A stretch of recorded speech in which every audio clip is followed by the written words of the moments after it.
My name is Guy Wallace. I've been in the learning and development profession since August of 1979. And I'd like to talk a little bit about how we are now hyper focused and all hyped up about skills. But I've seen this movie before. I saw it with competencies back in the 1990s and the early 2000s. And so for 30 years, we've been focused on competencies and have now shifted over to a focus on skills. But back in the 1960s and 70s, the focus was on behaviors.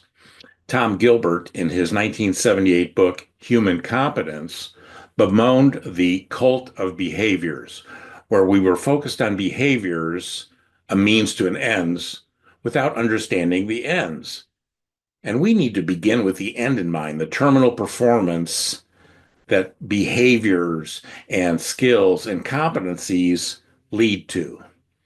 Now, in my view, performance competence is all about the ability to perform tasks to produce outputs that meet stakeholder requirements. That's the terminal performance.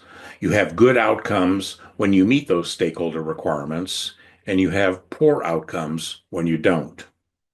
We need to quit beginning in the middle with skills or competencies or behaviors. We need to first focus on that terminal performance, those worthy outputs or services rendered, and then systematically derive the enabling knowledge and skills, behaviors, and competencies, and then prioritize those because you probably can't afford it all.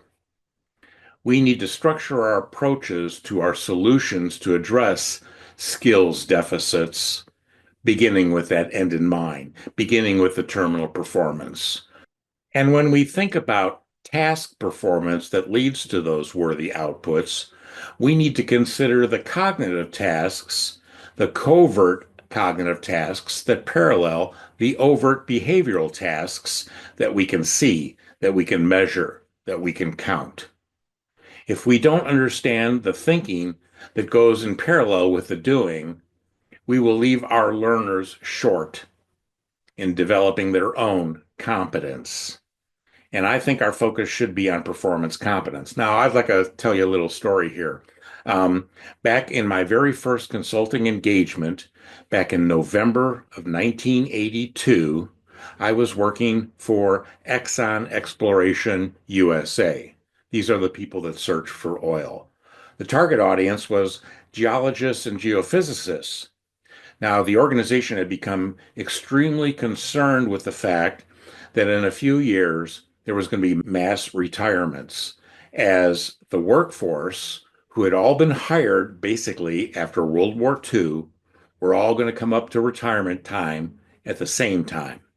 And the average years of experience of the geologists and geophysicists who were in charge of oil exploration was going to plummet from 28 years of experience down to 5.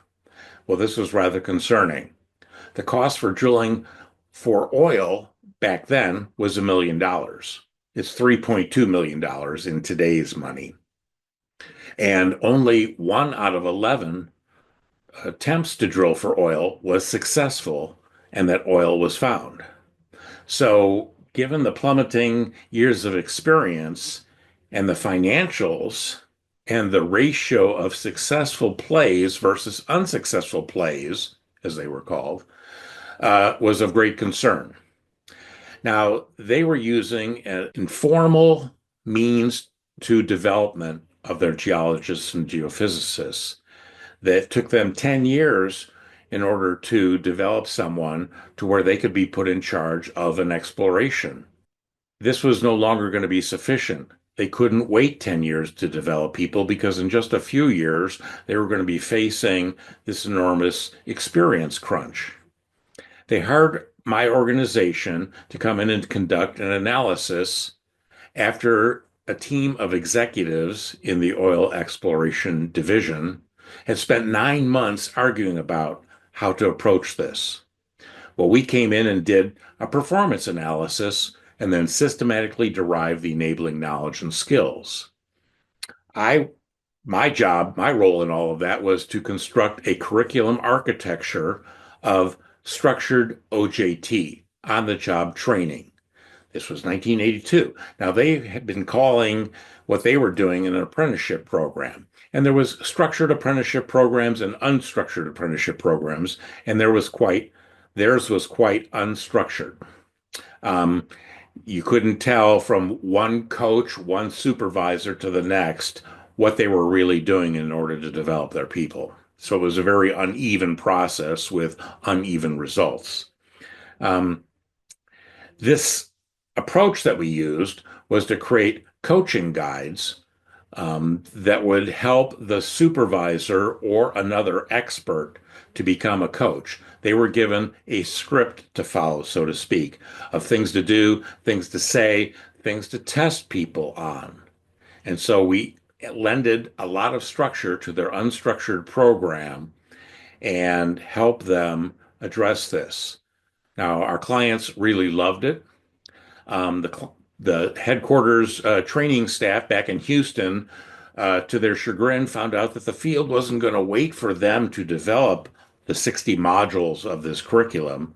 They started developing themselves. And of course, they were all different and the structure was different. So my first job as a consultant was to attend a meeting and to develop two prototype modules for them, to show them how they might structure this. Then that was taken by our clients in Houston out to the field where it was reviewed and then adapted slightly and then became something that everyone was to adopt, that structure. And so all 60 modules of the curriculum were built using the structure that I had worked out with the headquarters training staff. The client was successful in this, and we saw them at an NSPI conference a few years later, and they were boastful about the fact that their approach to developing geologists and geophysicists had won them business in China. Their competitive edge in competing for business in China was that they had a proven approach, a structured approach to developing Chinese nationals so that they wouldn't just come in and go look for oil and find it.